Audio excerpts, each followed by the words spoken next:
I'm Roman. I'm a medical doctor by training, and I deliver lectures at the School of Pharmacy of Reading University. So I did my PhD in pharmacy and ocular drug delivery, and apparently today I'll be talking about from light to sight, a journey into the human eye. So in simple words, we'll be talking about the human eye anatomy in relation to pharmaceuticals that are used for ocular drug delivery and ocular disorders. Thank you very much again for joining this webinar, and I hope you're going to enjoy it. If you have any questions, as already mentioned by Morgan, please do post the questions. I'll be more than happy to address them straight after this delivery. Okay, so let's start then. Right. So as you might know, actually, that up to 80% of the external input of information delivered to our brain is processed by the visual pathway. Just think about it. 80% of all this information is literally processed by our visual pathway. That's quite an impressive number. And if we start talking about the actual visual system, then first of all, we need to talk about the orbit. So you might know this from high school as well, that orbit is a bony socket containing the eyeball. It is formed from a number of fused bones, and it serves, of course, to protect the delicate eyeball tissues and to provide a mounting point for the 6 extraocular muscles that control our ocular movements. So now I have a bit of a task for you, actually. Yeah, straight away. So if you just sit upright and tilt your head at roughly 45 degrees angle to the right while you're staring at that blue color arrow with both eyes open, does the arrow move with your head or and now point at this 45-degree angle, or is it still pointing upwards? So just again, sitting upright, tilting roughly at 45 degrees. I'm not asking you to exactly measure the 45 degrees angle, and then just to tell me where it's going. So the arrow should still appear pointing upwards. And why is that happening? It's because of the mechanism that we have. So we have so-called intorsion and extorsion movements that keep viewed objects stable as head is tilted. So internal rotation or intorsion is a rotation of the upper part of the pupil medially, or like towards the nasal part of the head, like towards the nose in simple words, while extorsion is rotating the upper part of the pupil laterally or towards the temple. So let's say, imagine I got this beautiful spongy eye models that I usually use like during my teaching classes. So your eyes will be moving this way or this way just to literally compensate this tilting, and that's the mechanism, the sort of like a survival evolutionary mechanism that helps us.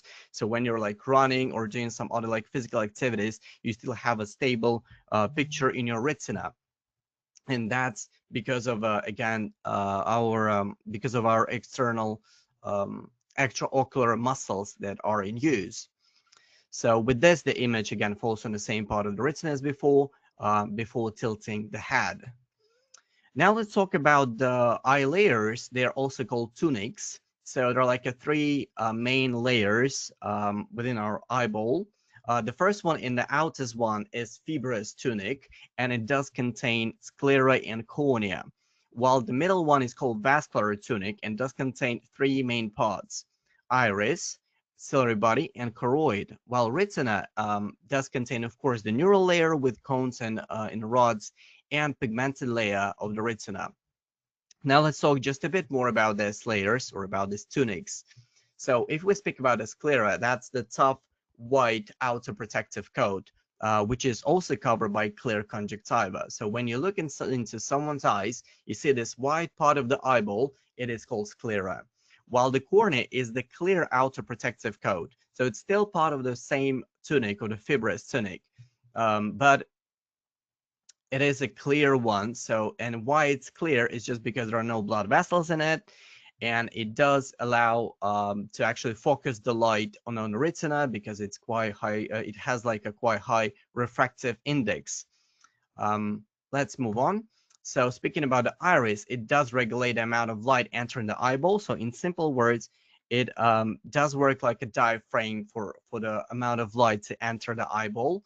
And also why iris is so interesting, it does play the role in the color of our eyes. So when you look into someone's eyes, and depending on how much of the melanin like contained within the iris, that will actually this will lead to the color of the eyes of a person. Speaking about the ciliary body helps to focus light on a retina because there is a special muscle. There is like a special muscle which is called ciliary muscle, and because of its contraction, we can focus on objects that are like at the near sight, just like, for example, reading or even looking at the screen just right now. Choroid does maintain the eye blood supply. So in a nutshell, it's just the extensive network of capillaries and small blood vessels to supply retina.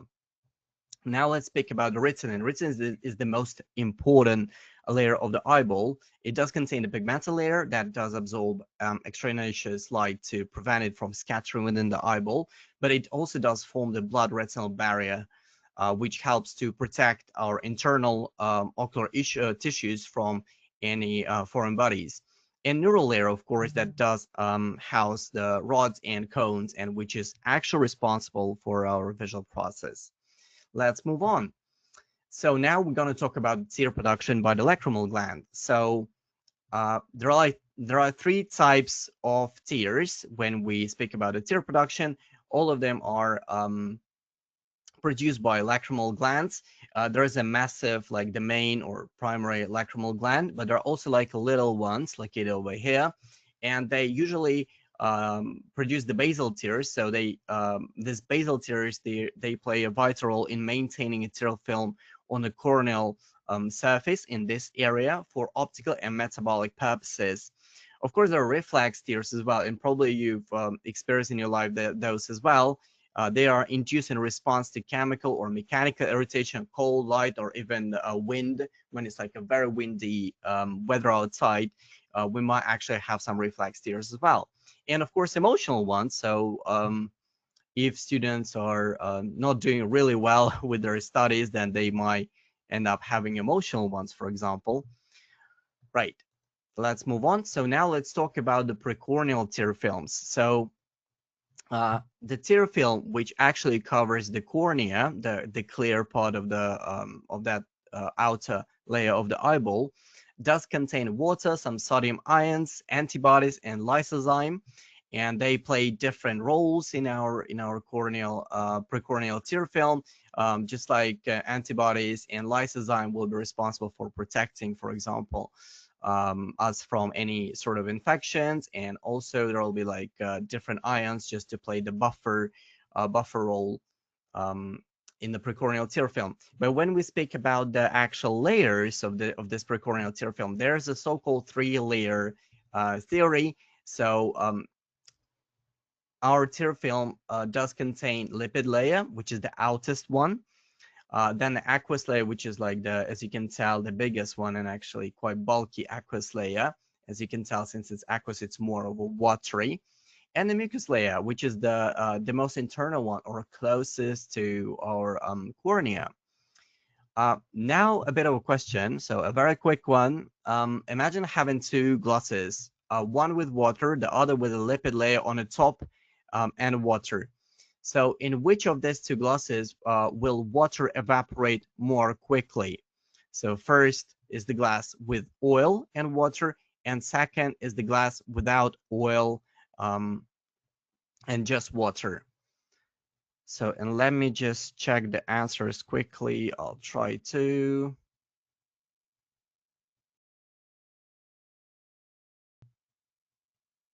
I might need to have a bit of your assistance, not gonna lie to you, because I can't see it on the chat or on the questions. Yeah, no problem at all. So 63% of the attendees have voted, and so far it's a unanimous glass without oil. Glass without oil. Right, okay. Let's just We've wait had one for voter for glass with oil, but so far, yeah, it seems like everyone else is saying glass without oil. Glass without oil. Yeah, that's correct. That's completely correct. So yeah, well done. So it is supposed to be glass without the oil because it's pretty much obvious, but I do provide this example to my students as well, just to understand why there's a lipid layer, because this lipid layer will prevent of this corneal drying of the evaporation. So that's why it's quite smartly designed to have this lipid layer as the outest one. But speaking about the functions of the tear film in general, of course, there's a prevention of the corneal drying. There's also transport of oxygen nutrients to the cornea, because remember, when I spoke about the cornea in the very beginning of this lecture, I said that there are no blood vessels. So that's why we actually rely on precorneal tear film. Also, maintenance of the cornea clean and smooth, again, for optical reasons, and of course, protection against the infection. Remember, we spoke about antibodies and lysozyme as well. Let's move on now. Now let's talk about the pH of tear film. So the mean pH of normal tears is around 7.4, so it's quite neutral. But at the same time, pH is low on awakening. And why is that happening? It's actually quite interesting, because when we sleep, we have relatively anaerobic conditions. Anaerobic, as you know, does mean there are like not enough of the oxygen in that area, and as a result, our eyes are closed. Carbonic acid is accumulated, so it's built up. But once we open our eyes in the morning, this H2CO3, this carbonic acid, breaks down into H2O, water, and carbon dioxide. And that's how pH start increasing. So just because, as you know, again, from very simple chemistry, carbonic acid is such a weak acid. So once eyes are open, it starts breaking down. At the same time, pH can be different depending on age and disorders in patients. So that's why it might be between 5.2, as low as 5.2, and up to 9.3. At the same time, the tears are more acidic in contact lens wearers, and that's just because of the impediment of the afflux of this carbon dioxide, and more alkaline at the same time when we speak about the dry eye syndrome or some other disorders. So again, when we're wearing contact lenses, even though they're quite smallly designed these days, most of them are like hydrogel based, for example, so they do allow oxygen in, but at the same time, still, in some of the rigid contact lenses, there might be accumulation of the carbonic acid, which is not that bad clearly for our tissues, but this might affect the pH still. Let's move on. Now let's talk about blinking. So blinking is a really important defense mechanism of our eye. And can you imagine that the blink rate is 15 to 20 per minute in the human eye, which is actually roughly one blink every 5 to 7 seconds. In clinical practice, what we do, we actually use a cotton, a piece of the cotton, and that's how you can check the blinking reflex if you just start touching carefully the eyeball on a temporal side, because our cornea is so well innervated, so that's why the blinking reflex kicks in instantly if it's not affected. On average, can you imagine that 10% of your waking hours are spent with your eyes shut simply because of blinking? But the fun fact that our brain is designed the way it starts fusing the picture, so that's why we don't actually realize this. At the same time, there's like even more of a funny stats and like some interesting research that was collected by my colleagues in London, for example, that according to calculations, overall, we spend at least 9 days per year just blinking. So that's definitely more than a week actually of blinking in total. Okay, let's move on now. Now let's speak about the cornea a bit more.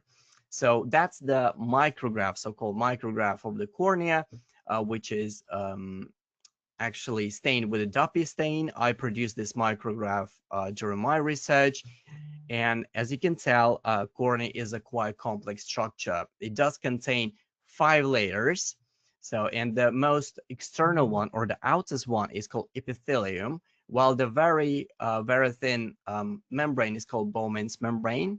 Then the biggest part of the cornea, like the bulkiest part of the cornea, is stroma, then Descemet's membrane, and endothelium. This is like the internal part. So there's a intraocular space over here. But what is even more interesting is not just the numbers of how thick the layer is, but its a lipophilicity or hydrophilicity, or in simple words, whether this layer does like oil or water. So epithelium is lipophilic. That means all the oil-loving molecules will be able to penetrate. But at the same time, Bowman's membrane, stroma, and Descemet's membrane, all of them are more of a hydrophilic nature.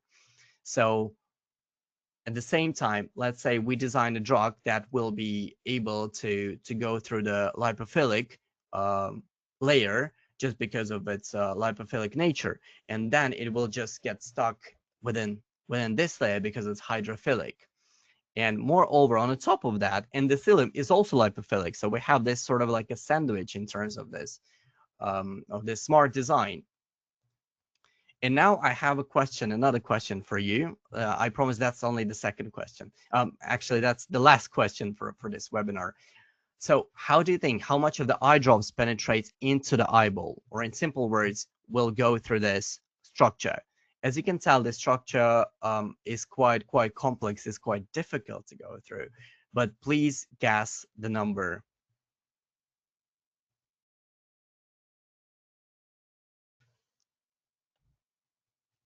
Morgan, please let me know. So we've got quite mixed opinions on this one. Just give me a couple more seconds. The votes are coming in quite quickly, which is quite nice. So we've got a couple of votes at least for every option. It looks like 20% so far is the most popular of the options. So 30% of you have voted for less than 5%. 40% of you have said 20%. 20% of you have said 50%, and 10% have said 90%. Right, okay. Thank you very much. So actually, it's less than 5%. Can you imagine? And more realistically, according to some other studies, it's actually around 3%.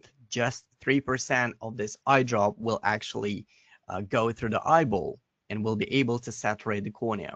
And that's why the ocular drug delivery is so challenging. But of course, we have smart scientists who work towards these challenges just to overcome them. And there are like some drugs that are already on the market that actually exploit quite interesting approaches to help with this. So latanoprost is the drug which is used to control the intraocular pressure or pressure inside the ball when we treat patients with glaucoma. And the interesting thing that latanoprost is used in a way which is called prodrug, which means that we have this structure, and this structure is the prodrug. Why it's prodrug? That means it will be able to go through this layer, but then once it's inside of the stroma, this bond will be hydrolyzed by some of the enzymes that actually present normally within the stroma of the cornea. And that's how the actual prostaglandin F2 alpha will be released, the actual drug will be released. So as you can tell, there are some smart approaches to overcome these issues. Let's move on. So speaking about the functions of the cornea, of course, it's a passage of light, first of all. And secondly, and probably most importantly as well, it's a refraction of the light. In other words, that's how we can focus the light on the cornea. And of course, it is protection. Don't forget about that it's a quite tough layer of the eye as well, just to protect it from the external environment. Now let's move on. We're going to talk about the eye cavities. So first is the anterior cavity of the eye that contains aqueous humor and is separated from the posterior cavity by the crystalline lens. So all of this space is the anterior cavity, while this is posterior cavity. Anterior cavity is also subdivided into anterior chamber and posterior chamber by the iris. So this is the iris. That's the one that gives us the color of the eyes. And we have this anterior chamber and posterior chamber just over here. At the same time, the posterior cavity contains gel-like substance, vitreous, which is called vitreous humor, and it does help to maintain the eye shape and support the retina. And just a bit of a joke, so in patients with myopia, for example, with or a short-sighted patient just like myself, I might have this like a little dot sometimes just crossing over. There's nothing to be worried about, but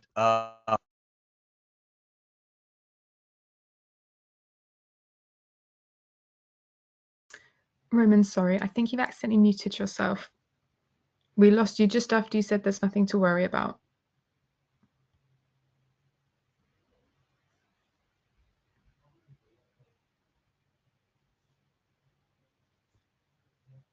Can you hear me now?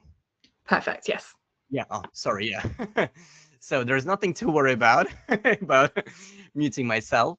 So nothing to worry about this little dots. Just because fibrils they do precipitate, so they do stick to each other, and this happens literally in this gel-like substance called vitreous body, and there.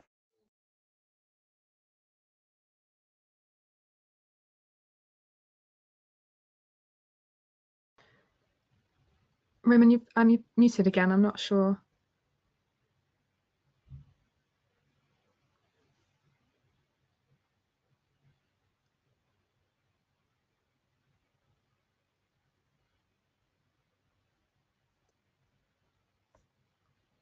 Is it working now again? Huh. Yes, you're back now. Something, there's something going on. Okay, let's try again. Sorry. Right. Right. So the aqueous humor now. So aqueous humor is a clear fluid that provides nutrients and oxygen to crystalline lens and the cornea. Also, if the formation rate equals to the drainage rate, then intraocular pressure inside of the eyeball remains normal. And again, that's the cornea. That's the anterior chamber, posterior chamber, and that's where the crystalline lens is located. So this aqueous humor is produced in this area in the posterior chamber of the anterior cavity, and then being drained through like a so-called trabecular pathway or uvascleral pathway in a uh, iridocorneal angle. Right, okay, a bit of a disclaimer now. So the following slide includes short medical videos and descriptions of the intracameral eye injections. These are shown for educational purposes only, and most of the schools have anatomical dissection classes as part of their curriculum, but still some viewers may find medical procedures uncomfortable to look at. So if you feel uneasy, please look away for like roughly 2 minutes. I will let you know once we're finished with this slide, okay? Right, let's move on now. So that's part of my research, for example. So intraocular injections, and it's not working somehow. I think we'll be able to upload this later, I guess, this videos, because it's Yeah, we supposed, can send because it them is in to a folder, so these. it must be working.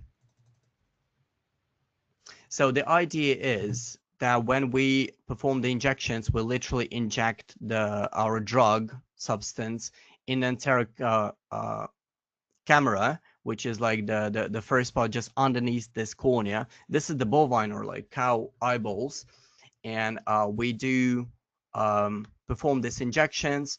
And that's how we deliver some different drugs like anti-inflammatory drugs, for example, or in this case, I use the special polymers as a drug delivery system. Okay, then good news to viewers who were looking away because we just passed this slide. So now we're going to talk about the crystalline lens. So the crystalline lens is a quite important structure within the eyeball.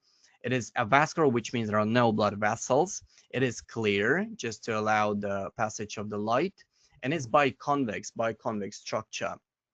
So it is composed of these precisely arranged layers of cells that have lost their organelles, and they're filled completely by a protein, special protein, which is called crystalline. There are different types of it, alpha, beta, gamma, and so on, but it's still the same protein that uh, create this structure. This lens is located within a special elastic capsule, which is held in place by the suspensory ligaments attaching this lens to the smooth muscle called the ciliary muscle. And this ciliary muscle is responsible for the process of accommodation. So as you know now, the lens is involved in focusing of incoming light onto the retina. So that's how it works. We have this lights from the outside, and then we have this biconvex shaped crystalline lens inside of our eyes, and that's how it's being focused on a retina of the human. And moreover, like as you can tell, the crystalline lens is sort of a magnifying glass. So it has the like around 20 diopters if we speak about the adults and humans. So that's the example. That's the real crystalline lens, which I was dissecting, for example. And when I was able to put it on a package of the blade stills, you can tell it does magnify because it's around plus 20 diopters. It's literally like a magnifying glass. Now let's talk about the process of accommodation. So it is, in simple words, the process of making the lens more spherical to view the close-up objects. So it does work pretty much simple. If object is located more than 20 feet away from us, then our ciliary muscles inside of our eyeballs, just somewhere here, they are relaxed. Ciliary body moves away from the lens, and this does increase the tension of the suspensory ligaments over here. As a result, this lens becomes flatter, so it flattens. And as a result, refractive power is decreased. While at the same time, when object is closer, let's say just right now, you're looking at the screen, so it definitely less than 20 feet away, and the ciliary muscle contracts. As a result, ciliary body moves closer to the lens, which in turn does decrease the tension of the suspensory ligaments over here, and lens becomes more spherical. And as a result, this does lead to increased refractive power. Cataract is a quite common condition, which is the clouding of the crystalline lens in the eyeball, and that's where when this crystalline lens is affected. So the symptoms does include blurred or cloudy, misty vision. Also, patients complain on gradual vision deterioration, colors appear faded, and moreover, reading and watching TV are more difficult than they used to be. And at the same time, and which is quite important, glasses are becoming less affecting because this opacification, so the light can't just go through the eyeball, and that's why it's getting more difficult for patients um, to read or do their casual activities. Speaking about the causes, so there is a protein aggregation in the crystalline lens, different traumas like eye injuries, some disorders, metabolic disorders lead to earlier manifestation of the cataract. Um, just like a diabetes, for example, or uveitis. Uveitis is the inflammation of the uvea of the middle tunic of the eye, and of course there are some congenital reasons as well.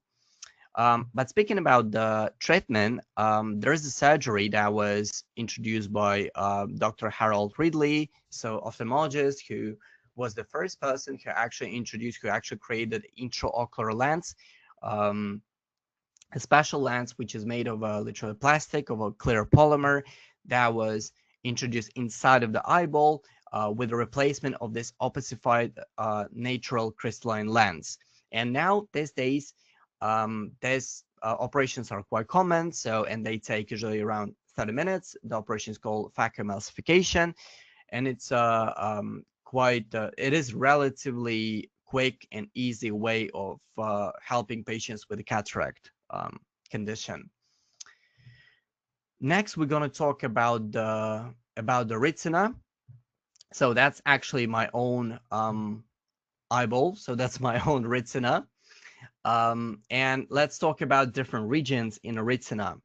So first, we need to talk about the so-called macula lutea. This is the rounded yellowish region just lateral to the optic disc, and this is the optic disc. But within this macula lutea, there is another sub-region which is called fovea centralis. And fovea centralis is literally like a pit or depression within the macula lutea, and it does contain the highest proportion of cones and almost no rods. So this is, as a result, this speed is the area of sharpest vision. So let's say, for example, you're focusing on a screen just right now during this lecture, and you're staring at this point, and that's how your fovea centralis in your eyes is in use just right now, just this very moment. But at the same time, there's also optic disc. An optic disc contains no photoreceptors, and this is where axons of the ganglion cells extend from the ocular back as the optic nerve, and it is commonly called a blind spot. Pretty much simple in a way. A blind spot just because there are no photoreceptors, so that we can't see using the optic disc. Of course, there are like blood vessels, so including the arteries and then veins, and usually veins are a bit wider and they're a bit darker. while arteries, they're narrower and they're a bit lighter in their color. And also the remaining most extensive region of the retina is called peripheral retina. So it does contain mostly rods and functions most effectively in a low light. At the same time, it is quite important in our spacious awareness, because probably most of you heard about the term called peripheral vision. So let's say you're staying focused right now at the screen, so you're using your fovea centralis in this case, but at the same time you can detect that there's something happening on a side, and that's where this rods located in this region actually kick in to protect you. That's another evolutionary mechanism, and that's how we can be safe, because we still have the sense of a movement or something, or like approaching us or whatever happening there. At the same time, it's very important during examinations to examine this peripheral region, because in some patients there might be like some spots detected. So for example, nevus or mole, in simple words. Some patients have moles of the choroidea or choroidea layer. And this, in this case, it is very important to dilate the pupil, to pharmacologically dilate the pupil, to use some special drugs to enlarge them, to see better, and to have a better view of what's going on the periphery. Because if, for example, you have a mole, you need to control it over the time of the period of time, because as we know from like even some media sources and so on, that some moles might actually transform into melanoma, into the cancer condition. And that's why it is so important, if we detect the mole somewhere here, let's say, we need to dilate the pupil of the patient, and we need to observe this patient over the period of time. Now I got a bit of a task for you. So just to check your blind spot. So you need to close your left eye, Then you need to position yourself so the black spot is in front of your right eye. This black spot is in front of your right eye, and your left eye is closed. And then you need to stare at it. After that, you need to get closer to the screen and start moving away from the screen.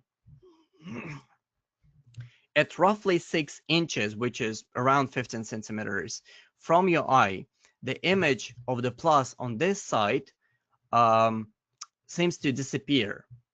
So if you can just try this task for the next like a minute, I'd say probably like half a minute, then yeah, I can wait, and I can try it as well actually myself.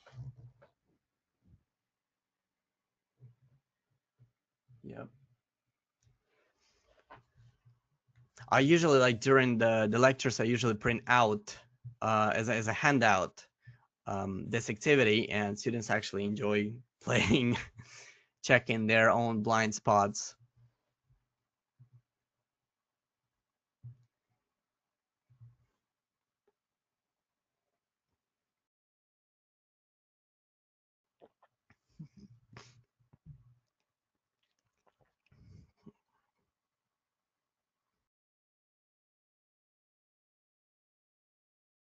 Right. I hope that everyone managed to get this feeling that this plus sign disappears. And why is that happening? Is just because at the roughly 6 inches from your eyeball, this plus sign will literally overlap with the optic disc. So in other words, if I just get back to the same image of the retina, you see this optic disc. So at the 6 inches, this plus sign will start being projected onto this optic disc, and there are no photoreceptors at all. And as a result, we can't see this plus sign. But when we use both eyes, so if you, let's say you close your left eye, you start doing this activity, and later you just open your eyes, your second eye, you open your second eye, you'll be able to see the plus sign. And there's a reason behind of it, of course, because in that case, you'll be using your second eye, and our brain is designed the way it does this fusion of the image, and that's why you can't you can't spot that the one eye is not seeing that sign because the image is fused from both eyes, from both retinas. So I hope that everyone managed to make it. Please feel free to refer to this recording, and it's quite easily to find this activity as well on the internet as well. It's quite common activity to check the optic disc location in a human eye. And I guess let's move on now.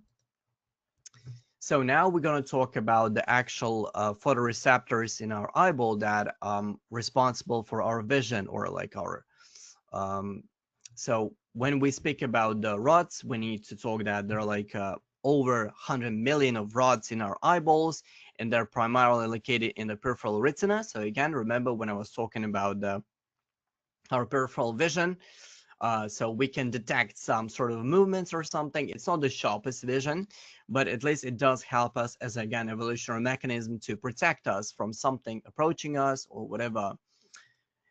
Rods are activated by dim or so-called low intensity light, and that's why they are responsible for night vision. And they, very importantly, to remember, they do not provide they do not provide the color recognition. So rods are used during your night vision. They are responsible for the peripheral vision, and they do not provide any sort of the color recognition. And that's the schematic representation of the rod cell in our eyeball. But cones are way fewer in the numbers. As you can tell, there are just 10, or less than 10 million per eye, and they're all most of the and most of them are concentrated in the fovea centralis in macrolutea. So they are activated by high intensity light and do provide a color recognition and precise visual sharpness. That's again the schematic representation of how these cones look like. And most importantly to know, there are like three different types of cones depending on the wavelengths of light absorption. So there are like blue cones if the wavelength is to 420 nanometers, green cones if it's 531 nanometers, and red cones if it's 558 nanometers. So that's how we can recognize the color, and that's how, again, when you're staring at the screen at this very moment, your cones in the fovea centralis of the macrolutea in the retina are activated to actually stay focused and to provide you with a sharp visual. And that's, again, the representation with this wavelengths, how we are able to identify different colors. But there are like different conditions and that do affect the cones, and color blindness is quite common condition, and it's an inherited genetic trait that occurs when individual has an absence or deficiency in one type of the cone cells.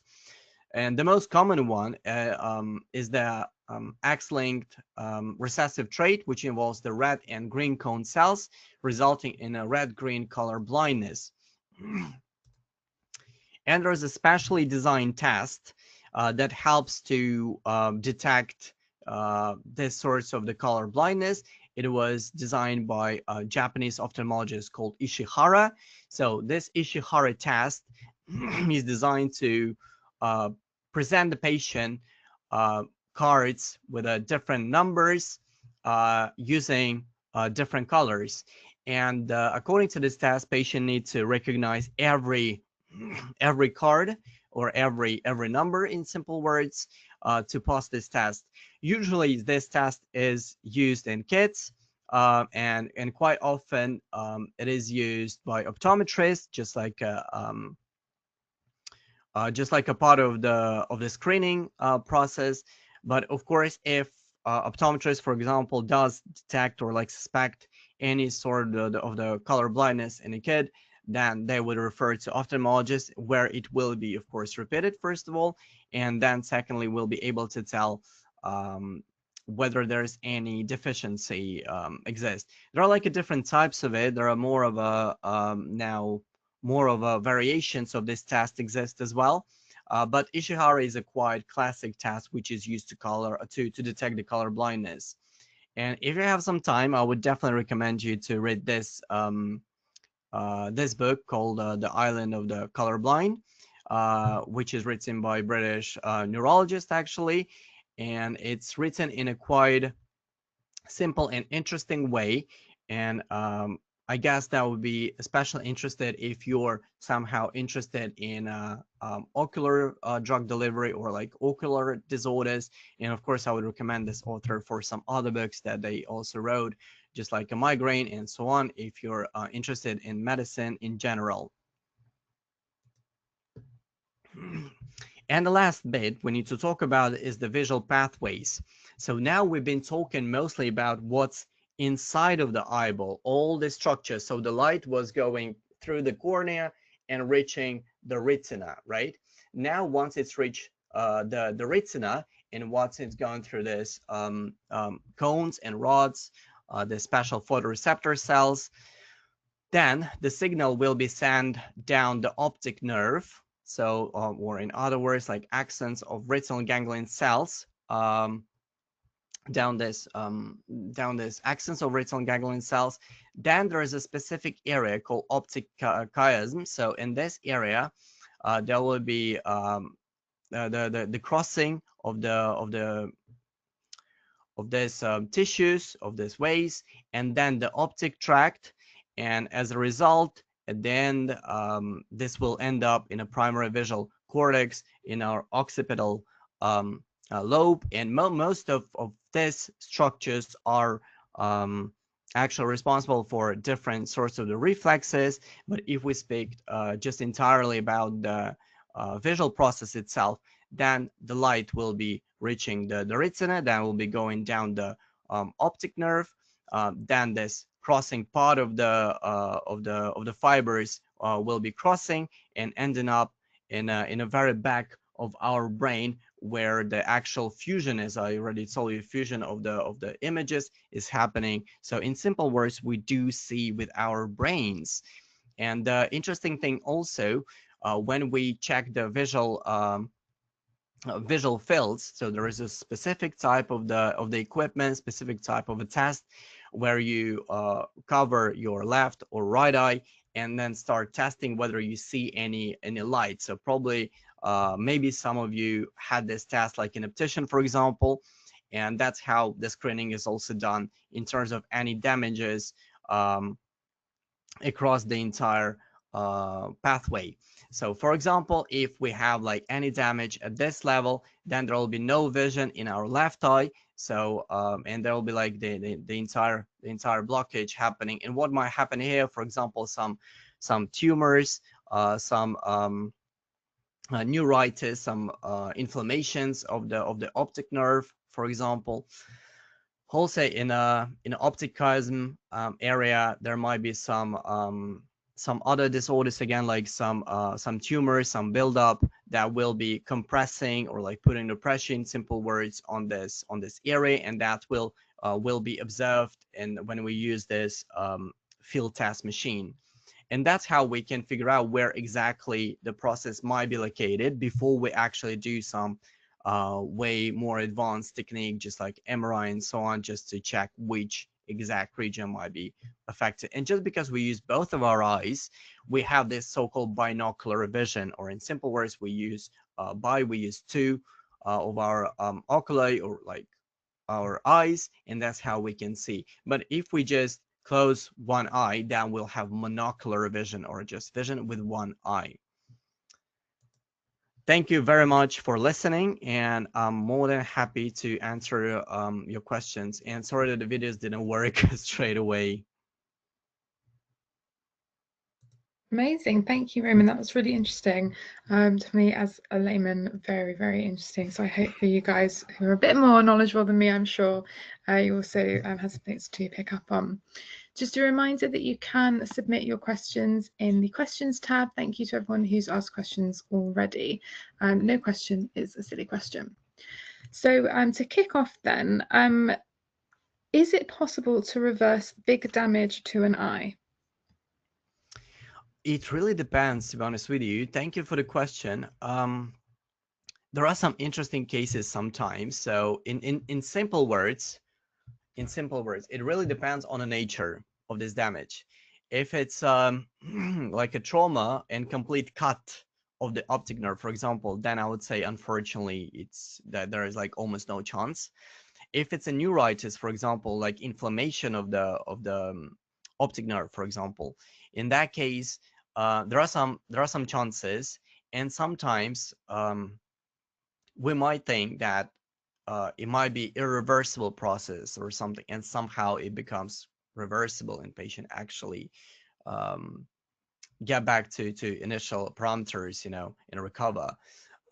So it's difficult to say because sometimes we can predict something and it happens completely in a completely different way. Because also we need to remember that we're all different.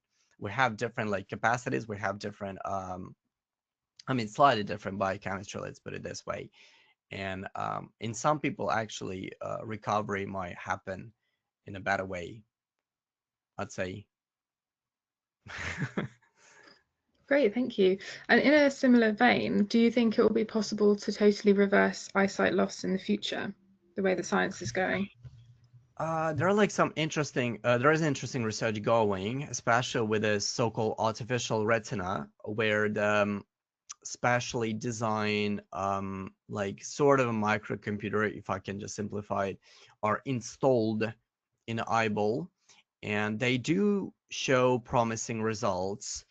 But of course, we're quite far away from that um, outcome, like ideal outcome, because again, as you can tell now that the ocular anatomy is so complex, it does contain so many different structures, and moreover, it's even like I spoke about the blood retinal barrier, for example, so it's quite sort of isolated from our bloodstream as well. That's why sometimes it's difficult to deliver a drug inside of the eyeball as well. But I would say, yeah, we'll get there probably, but no idea when exactly, and like how many decades it might take to Mm. finally get there, or maybe even a century. I don't know, but Great, thank hopefully. you. Fab. So, does color have any effect on eye function? Um, it should not. It should not actually affect the function, because if like both eyes are functioning, but there is a color deficiency in the patient, in that case, the binocular vision is still in place, and this should not affect other functions. If I get this question in the right way, it's just the confusion of the color that would be the main issue for the patient and the main complaint. Mm. I don't know if this is what the person is touching on, but I've certainly heard that people with lighter eyes have more light sensitivity. Is that true? Yeah, this might be true, because depending on how much of the melanin or like this pigment is in your eye. So for example, I'm blue-eyed, so I do have some pigment, but it's not as much as someone with brown eyes, for example.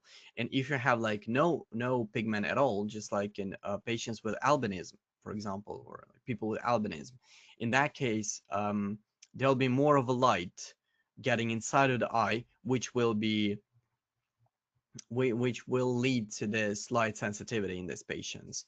And that's why they might need to cover their face from the sun, for example. They might need to control the amount of light entering the eyeball, because our eyeball is designed the way that it will cut off any extra light entering the eyeball, just to protect it. But in their case, they like people, for example, with no pigment at all, like some genetical traits, um, this will be difficult, of course. So they will have to use some external devices like sunglasses and so on to protect them.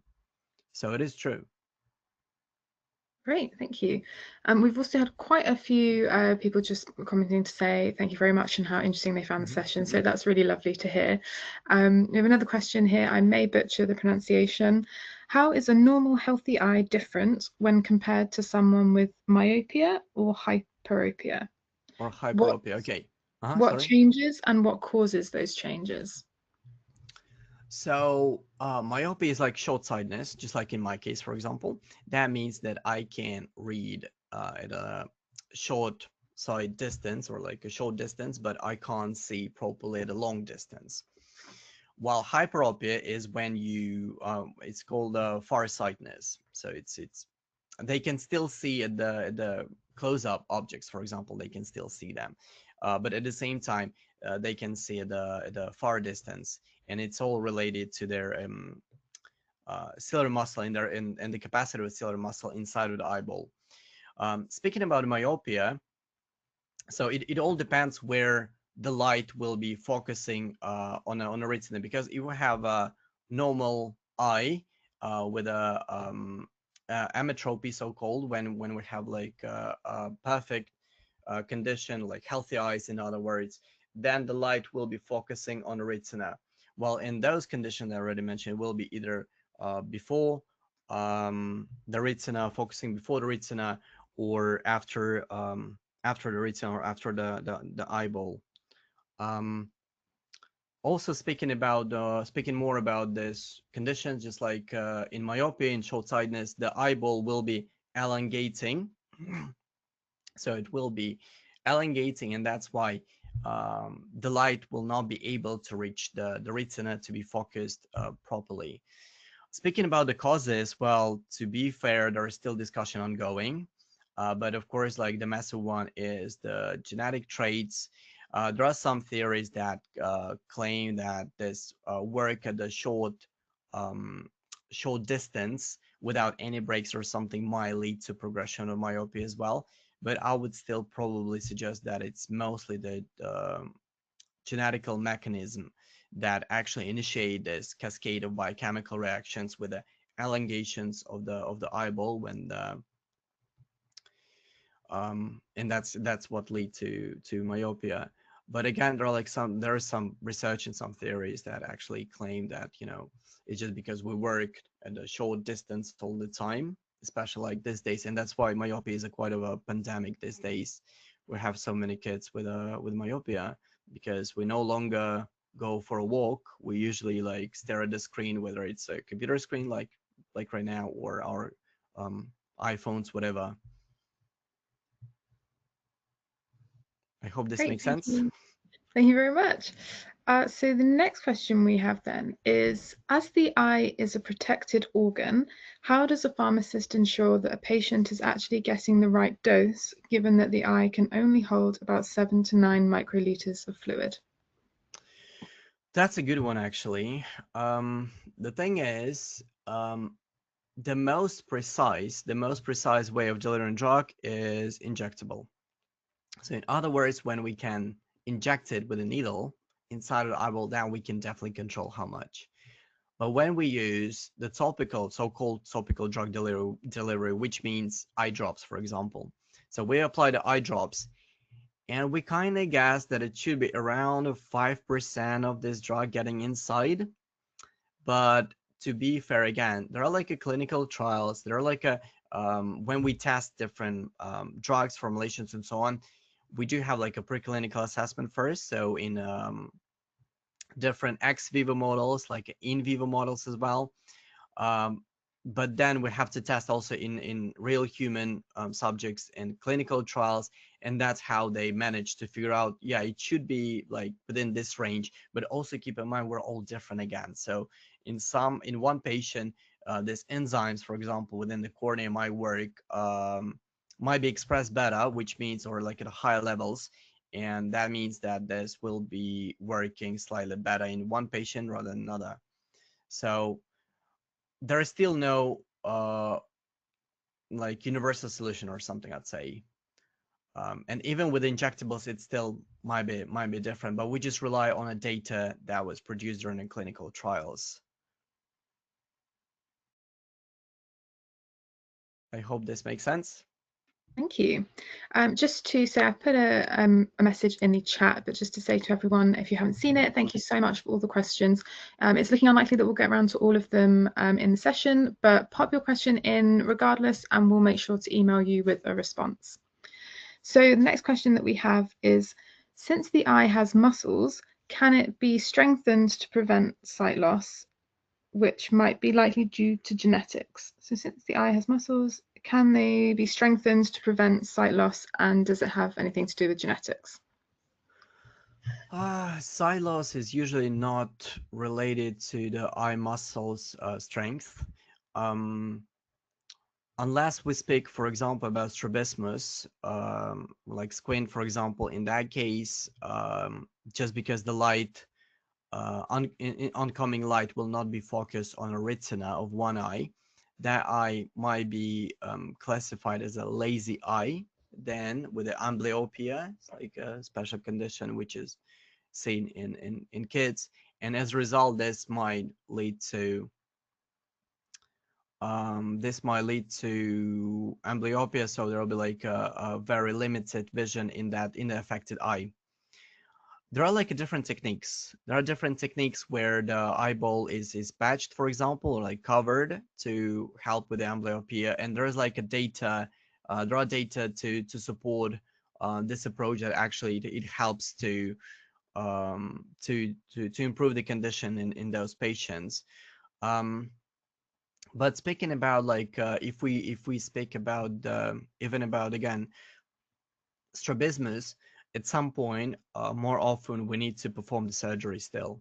So we still need to correct the eyeball positioning for this patient. Speaking about the different training sessions or something like I'm not sure that there is the very supportive data towards this approach, but I don't want to misguide you in this sense because again, like maybe I just didn't have time to check, and maybe there is literally something published yesterday, and there is something new. But at least I know that there are some approaches, there are some like techniques to strengthen the muscles and so on, but there is still probably not enough of data, to my knowledge, that it might be helping in some severe conditions. Thank you. So I think this will be the penultimate question because I'm aware of the time. So Mhm. can you explain why in the dark eyes take a while to focus on the room? Oh, that's quite an interesting one, actually. So, just because it takes time for us for our pupils to get narrower, to constrict, in other words, to limit the amount of light entering the eyeball. So that's when we come out of the dark environment, for example, to the light, then it will constrict. But once we're like entering the dark room, for example, from the light, then we'll need to actually allow more of a light into the eyeball, and that's where we need to dilate our pupils, and that's why it takes time to adjust.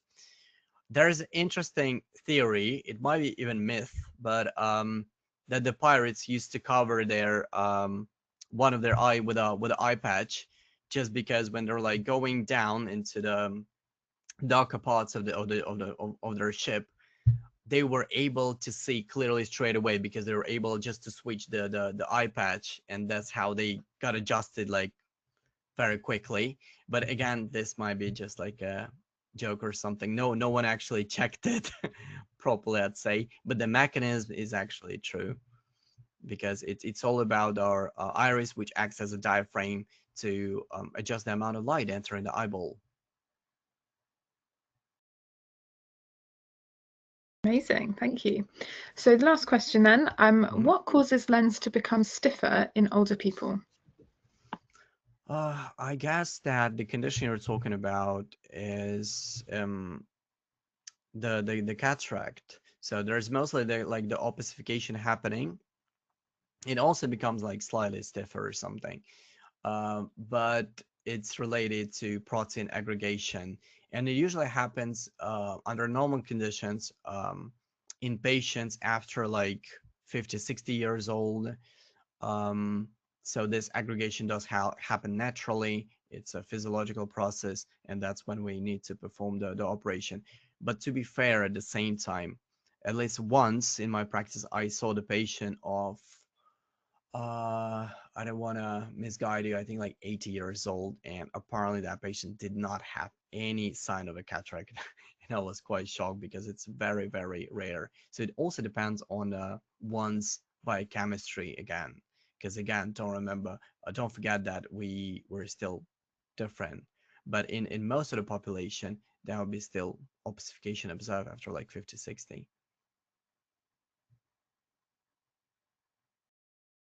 Great, thank Hope you this so makes much. sense. Yep.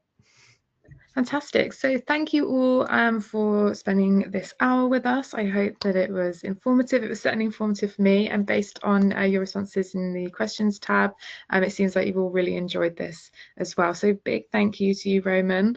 I have put Roman's email in the chat for you. He shared it with one of his slides, but I popped that in there as well if you prefer to copy and paste. And I've also put a link to our UniBuddy page on our website. So if you have any questions for Roman, but also if you have any questions specifically for one of our students here at the university, please do click through and ask any questions that you have outstanding from today. We also will be scheduling a pharmacy taster day in the summer. So we've got your emails. If you've signed for the marketing consent, you should be contacted about the day. But if you haven't, do keep your eyes peeled on our website. Details of that will be coming around May time. Thank you very much again. I hope you have a wonderful rest of your evenings.